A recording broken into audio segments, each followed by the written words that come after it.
नमस्ते सभी को। आज का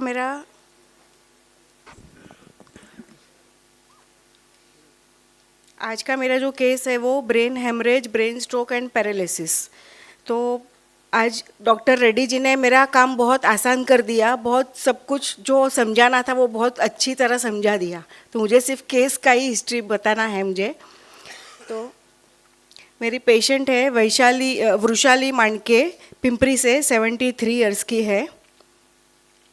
उनको डायबिटीज़ था, यूरिन इन्फेक्शन बार बार उनको हो जाता था, कॉन्स्टिपेशन सीवियर था, एपेटाइट लो थी, डिस्टर्ब स्लीप थी और ऑलमोस्ट सारे पेन पॉइंट्स में उनको पेन थे। मेरे पास आए तब उनको कंप्लेंट था कि वो चल नहीं पाते थे, बैलेंसिंग नहीं कर पाते थे और उनको दिखता नहीं था, चक्कर आता था। चक्कर भी आ रहा था और चलेंगे तो कुछ भी सामने उनको दिख नहीं रहा था। तो उसके बाद मैंने सारा उनको हिस्ट्री लिया। तो 2017 में उनके बेटे ने उनको बताया कि मैं यूएस सेटल होने जा रहा हूँ करके। तभी से उनको बेटे के ऊपर बहुत अति प्रेम था, तो तभी से उनका थोड़ा हेडेक, चक्कर वगैरह स्टार्ट हो गया। फिर 2019 में उनको हार्ट अटैक आया, उसमें स्क्लेरोटिक वाल्व उनका डिटेक्ट हुआ। उसके बाद 2020 में उनको ब्रेन हेमरेज हुआ और ब्रेन हेमरेज के साथ लेफ़्ट साइड पैरालिटिक अटैक आया। तो उसके बाद उनको चलने में काफ़ी दिक्कत होने लगी, बैलेंसिंग करने में दिक्कत आने लगी और उसके बाद जब भी कभी अकेले चलने गए तो 4 बार वो गिर गए। तो मैंने उनको पूछा आप कितनी बार, तो उनको 2 ही बार याद था, 2 बार का उनको याद भी नहीं था, यानी मेमोरी भी थोड़ी खास उतनी नहीं थी। बात भी ज़्यादा करते थे तो समझ में नहीं आता था, स्लर स्पीच थी, कुछ क्या बोल रहे थे तो उनके हस्बैंड सारा मुझे समझाते थे कि क्या हुआ था करके।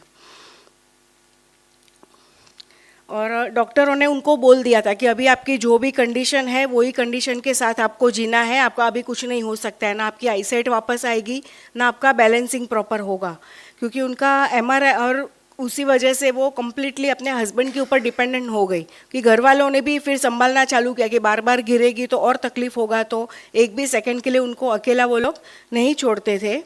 और वो वैसे डिपेंडेंट रहेगी तो वो बहुत डिप्रेस्ड रहती थी और अपनी बेटी के घर पे, बेटी ने यहाँ पे बुला लिया था, बेटा तो उनका चला गया था यूएस, तो बेटी के पास ही वो लोग रहते थे। तो वो लोग फिर बहुत रेस्ट्रिक्शन था कि कुछ काम नहीं करना है, आपको दिखता नहीं है, आपको बैठे रहना है, तो वो बहुत काफ़ी डिप्रेस रहती थी, तीखा भी नहीं खा सकती थी, उनका ऑक्सीजन लेवल भी थोड़ा 97 जैसा रहता था, पल्स भी उनका इरेगुलर रहता था, 150 तक उनका पल्स जाता था, बीपी भी प्लस माइनस होते रहते थे, शुगर भी प्लस माइनस होता रहता था, वैसे सब उनका हेल्थ का कंडीशन था।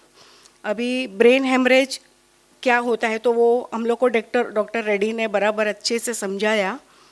मैं इनका अभी जो एमआरआई है उनके बारे में बताऊंगी। उनका B12 काफ़ी कम था, 150 था। उनका वैसे एक्सप्रेशन भी है ना अपने कंट्रोल में नहीं था, अलग अलग मुंह पे एक्सप्रेशन बना ही रहता था, लेकिन मेंटली कम्प्लीटली वो स्टेबल थे बात करने में। ये इसका और हार्ट का इसका अभी ये उनके ये ब्रेन का एमआरआई में उनका जो सेरिब्रल जो आर्टरी था उनमें थ्रोम्बोसिस था और ब्रेन में बहुत पुअर ब्लड सप्लाई था, एक आर्टरी पूरी नैरो हो गई थी, एक आर्टरी थोड़ी छोटी थी, तो उसकी वजह से। और मेन ऑक्सीपिटल लोब, जो डॉक्टर ने बताया कि ऑक्सीपिटल लोब पीछे रहता है और वो विजन को कंट्रोल करता है, तो ऑक्सीपिटल लोब में ही उनका वो ब्लड सप्लाई बहुत पुअर था, तो उसकी वजह से उनकी आई साइट बहुत ही कम थी। तो उनको, और ये उनका सब लास्ट 4 मंथ्स का उनका रिपोर्ट है।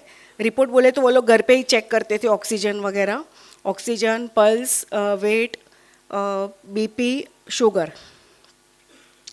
फिर ट्रीटमेंट मैंने उनकी चालू की इंजरी से। कभी भी ब्रेन हेमरेज है तो हम लोग इनको शुगर था लेकिन फिर भी मैंने इंजरी से ही चालू की, तो इंजरी से ही उनको काफ़ी अच्छा लगने लगा। और 100 स्टार्टिंग में वो जो आर्टरी नैरो थी उसके लिए मैंने 15 लेफ्ट मेडुला, 6 लेफ्ट स्वेट चालू किया। लीवर बहुत ही वीक था तो अगेन कोडाइक्विना, 1 पॉइंट लीवर, इंजुरी, फास्ट, एथ्रो, टोफी। फिर उनका थोड़ा बिहेवियर में मुझे थोड़ा उनका हाइपरनेस मुझे लगा, तो 6 टो फिंगर गॉल, 1 पॉइंट गॉल इंटू 9 ट्रीटमेंट वो मैंने चालू किया। और उनको बैक पेन का भी प्रॉब्लम था, यूरिन इन्फेक्शन भी हो रहे थे, तो न्यू जीन्स भी उनको मैं देती थी। फिर बाद में वो 2 ट्रीटमेंट दिए, उसके बाद फॉर्मूला नंबर 4, 10 पेन इंटू 3, वेटर न्यू गॉल, न्यू जीन्स, फिर बीच बीच में अगेन इंजरी, इन्फेक्शन, इन्फ्लेमेशन, जैसे जैसे उनकी बॉडी की कंडीशन थी। फिर जैसे थोड़े ठीक हुए तो फिर वो पिंपरी आना जाना उन्होंने चालू किया। तो रास्ते में कभी वड़ा पाव खाते जाएंगे, कभी दूसरा कुछ खाते आएंगे, तो उनको ऐसे वो तुरंत में लूज़ मोशन हो जाता था। और एक बार इतना लूज़ मोशन हुआ कि वो बंद ही नहीं हुआ। तो फिर मैंने वापस उसके लिए इन्फेक्शन, इन्फ्लेमेशन और उल्टा उल्टा नॉर्मल मैंने चालू किया। वो भी मैंने अच्छा खासा दिन चलाया। तो उससे कम्प्लीटली उनका लूज़ मोशन, कॉन्स्टिपेशन से लूज़ मोशन पे आ गए वो, और लूज़ मोशन भी कम्प्लीटली बंद हो गया, एकदम नॉर्मल मोशन हो गया।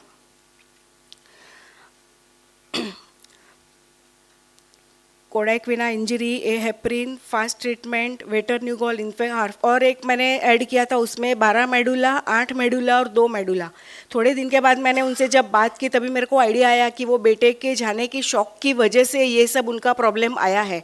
तो मैंने ये अपना जो शॉक वाला ट्रीटमेंट गुरुजी ने बताया, 12 मेडुला, 8 मेडुला और 2 मेडुला 3 बार, वो मैंने उनको चालू किया।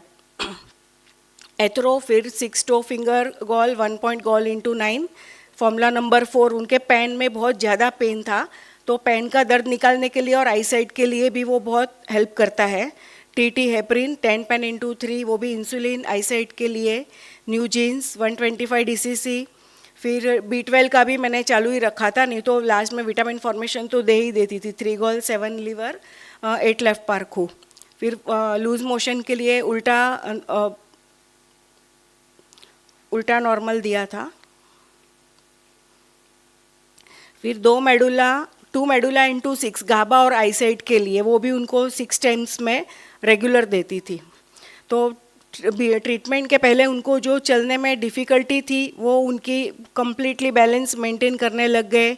लेफ़्ट साइड जो उनको पैरालाइज हो गया था, पूरा हाथ पूरा स्टिफ था, चल नहीं पाते थे, हाथ भी एकदम ऐसे ही रहता था उनका स्टिफ। तो बाद में वो अपना बेल्ट, कमर पे बेल्ट बांधते थे, वो एकदम टाइट पकड़ के बांधने लगे, उतना उनको ग्रिप भी आ गया हाथ में। बैक पेन था वो भी चला गया कम्प्लीटली। आई साइट भी थोड़ी थोड़ी ट्रीटमेंट के बाद मैंने उसमें रिमार्क डाला था कौन सी ट्रीटमेंट के बाद क्या क्या फ़र्क आया वो। तो थोड़ी ट्रीटमेंट के पहले जब भी मैं ट्रीटमेंट देती थी ना, तो बेड पे देती थी तो वो मेरा फेस देख नहीं पाते थे, जस्ट उनको शेप ही दिखता था मेरा। उसके बाद धीरे धीरे उनको मेरा फेस दिखने लगा। फिर थोड़ा कलर किया, उनको कलर रिकग्नाइजेशन चालू हुआ कि भाई ये लाल है, ये पीला है, ये हरा है। फिर थोड़ा थोड़ा, हाँ इधर गुरुजी का फ़ोटो है, इधर ये लिखा है, इधर न्यूरोथेरेपी का लिखा है, इधर, तो थोड़ा थोड़ा करके उनको सब पढ़ना वगैरह चालू हो गया। डिप्रेशन था वो भी उनका कम्प्लीटली गया, एकदम हंसने खेलने लगे, बातें करने लगे। यूरिन इन्फेक्शन चला गया, स्टिफनेस कम्प्लीटली गया बॉडी से। ऑक्सीजन भी उनका इम्प्रूव हो गया, लास्ट में 99 है जो मैंने वो डाला था उसमें। और जो एबनॉर्मल एक्सप्रेशंस जो कर रहे थे, जैसे वो हम लोग मूवी में देखते कि पागल खाने में लोग कैसा एक्सप्रेशन करते, वैसा करते थे स्टार्टिंग में। उनका एक एक्सप्रेशन का निकला है, दूसरा एक्सप्रेशन का वीडियो नहीं निकला है। तो वो करते थे, वो कम्प्लीटली उनका थोड़े 1 हफ्ते के अंदर ही वो एक्सप्रेशन उनका बंद हो गया था। डिस्टर्ब स्लीप थी वो भी नॉर्मल हो गई, पल्स रेट भी 66 पे आ गए उनके। हाई शुगर भी, थोड़ा शुगर कभी प्लस माइनस होती थी, कुछ खा लेते थे तो। जो स्पाइसी फूड नहीं खा सकते थे वो उसके बाद में सब कुछ खाने लग गए थे। इनका जो ट्रीटमेंट पहले का जो वीडियो है, वो फर्स्ट वाला कैसे प्ले होगा, सेकंड वाला हुआ।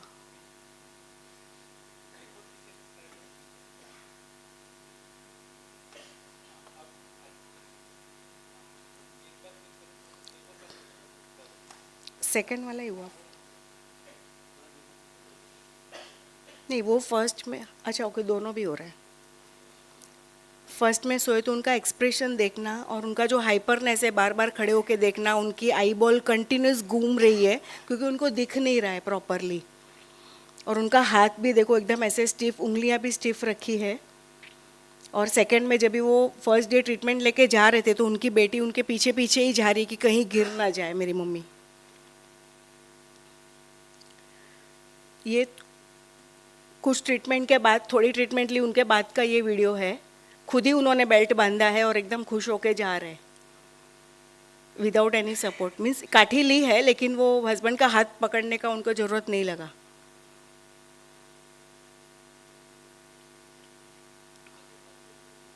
हाँ काठी लेके चल रहे हैं, लेकिन एकदम स्पीड में अभी। हाँ हाँ, वो ऊपर लेके अदर लेके चल रही है और वो एकदम स्पीड में जा रही है आगे। और एक वीडियो में है।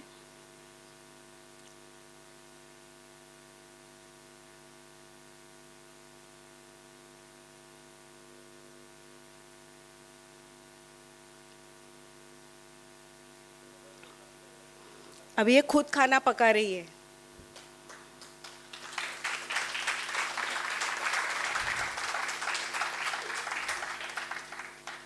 अभी खड़े होके, वो नीचे से खड़े होके बैलेंसिंग बता रही है और खड़ी होके दिखा रही है। नीचे वो नहीं बैठ पाती थी।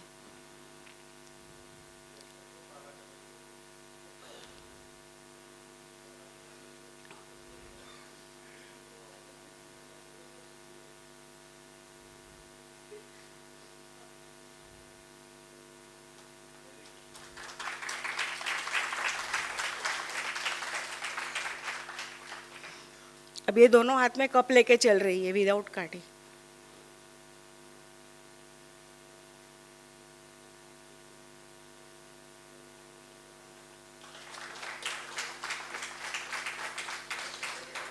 अभी ये हुक टाक रही है। अभी उन्होंने धागा भी खुद ही डाला था, बोला एक धागा मेरे से गया, दूसरा धागा मैं नहीं डाल पाई सुई के अंदर, और इन्होंने हुक टाक रही है वो।